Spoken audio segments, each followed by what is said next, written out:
Masechet Brachot résumé du Daf Zayin.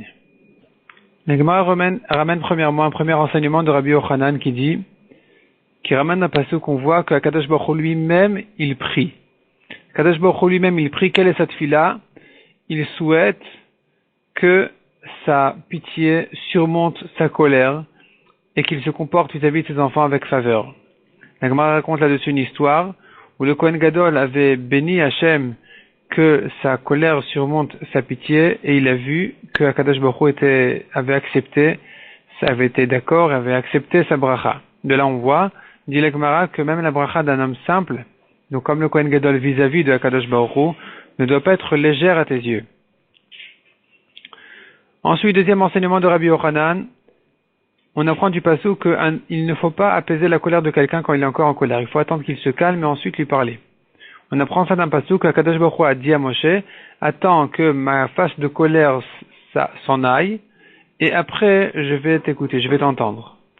La Gemara on arrive de là on vient à la question, enfin à la braïta qui raconte combien de temps dure la colère d'Akadosh Baruch Hu, un instant, combien cet instant très très court. La Gemara ramène là-dessus quelques explications, quelques sources et références encore dans les psukim. Et il y avait que Bilam qui connaissait cet instant, qui pouvait repérer cet instant. Il voulait à cet instant-là maudire Chas v'Shalom le Kal Israël, mais Akadosh Baruch Hu ne s'est pas mis en colère pendant tous ces jours-là où Bilam était là, et où Bilam cherchait cet instant de colère pour maudire le Kal Israël. Et en réalité, donc, il a en fait changé les lois de la nature. Et ça, c'est une grande tzedaka qu'il a fait vis-à-vis du Kal Israël pendant tous ces jours-là. La Gemara ramène encore une autre histoire où Rabbi Yoshua ben Levi, qui était embêté par un tzduki, qui était un homme qui ne croyait pas au Chachamim, et il embêtait souvent, et Rabbi Yoshua ben Levi voulait le maudire à l'instant justement de colère, de Akadosh Baruch Hu, mais juste à cet instant-là, il s'était endormi, et il a compris de là que c'était pas bien de le punir. C'était pas bien, Akadosh Baruch Hu, il a pitié de tout le monde, un tzaddik ne cherche pas à punir le rachat. La Gemara ensuite dit, encore un troisième enseignement de Rabbi Yochanan. Est meilleur une reproche qu'un homme se fait à lui-même plutôt que 100 coups qu'il reçoit de l'extérieur, on l'apprend même du pasuk. Autre enseignement de Rabbi Yochanan, toujours au nom de Rabbi Yossi. 3 demandes à demander Moshe à Akadosh Baruch Hu.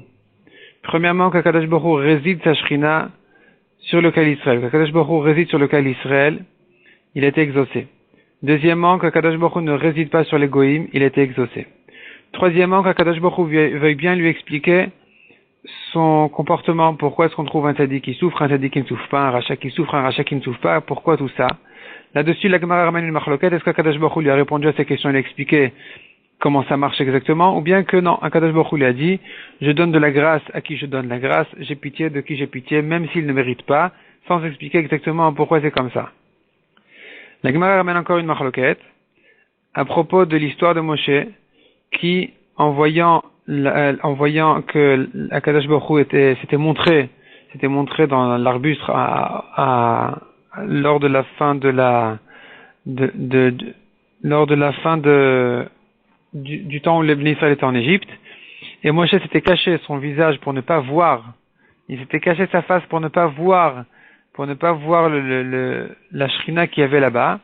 Et la Gemara ramène là-dessus une marloquette. Est-ce que Moshe a été récompensé pour ça, que ensuite, plus tard, son visage rayonnait, ou au contraire, il a perdu que quand il a demandé de voir Hachem lui a dit, quand je voulais te me montrer, tu ne m'as pas vu, tu ne voulais pas me regarder, tu voulais pas voir. Maintenant que c'est toi qui demandes, c'est moi qui ne peux pas me montrer. Cependant, dit la Gemara, Moshe a quand même vu l'arrière, Veraïta et Achorai, dit le pasuk, tu verras mon arrière, ça fait allusion au nœud des tefilin de Akadosh Baruch Hu. Encore un enseignement de Rabbi Yochanan, toute parole qu'Akadosh Baruch Hu a dit pour le bien, même si c'était dit à condition, Akadosh Baruch Hu n'a pas changé d'avis, et ça s'est réalisé finalement. On l'apprend de Moshe, qui a prié pour Akadosh Baruch Hu, Akadosh Baruch Hu lui a dit, Akadosh Baruch Hu a dit à Moshe, ne prie pas, ne me demande pas de ne pas anéantir Chas v'Shalom, le Kal Israël après la faute du veau d'or. Je veux les anéantir et je ferai de toi un peuple immense. Finalement, Moshe a quand même demandé à Kadosh Baruch Hu de ne pas les anéantir, mais malgré tout, Kadosh Baruch Hu a fait de lui un peuple immense. Sa descendance est arrivée jusqu'à même 600 000 personnes, comme le cas d'Israël du temps de la sortie d'Égypte. Autre enseignement de Rabbi Yochanan. Depuis le jour où Kadosh Baruch Hu a créé le monde, le premier qu'il a appelé Maître, Adon, donc qui a cité le nom d'Hachem, mais que comme on le prononce pas comme il est écrit, donc il fait allusion au fait que Kadosh Baruch Hu il est le maître du monde, c'était Abraham. Jusqu'à Abraham, il n'y a personne qui l'appelait comme ça. Encore un enseignement de Rabbi Yochanan toujours, qui dit, le premier, ou plutôt la première qui a remercié Hachem, c'était Léa. Léa, la femme de Yaakov, en nommant son fils Yehuda, son quatrième fils. Là-bas, c'était la première fois où la Torah mentionne cette histoire-là de quelqu'un qui a remercié Hachem. Et de là, la Gemara en arrive au nom du fils de Léa, Réhouven, qui a été appelé sur le nom du futur. Donc pour la vie future de Réhouven, sur le nom de son futur, il a été nommé à sa naissance déjà Réhouven. De même, Ruth, elle s'appelait Ruth, sur le nom du futur. La Gemara explique aussi pourquoi elle s'appelle comme ça. De là, la Gemara elle ramène une dracha qui dit que le nom de la personne, il a une influence sur la vie de la personne. Encore un enseignement de Rabbi Yochanan, au nom cette fois de Rabbi Shimon Bar Yochai. Donc ça fait déjà les derniers enseignements depuis la Moudbet, c'est au nom de Rabbi Shimon Ben Yochai.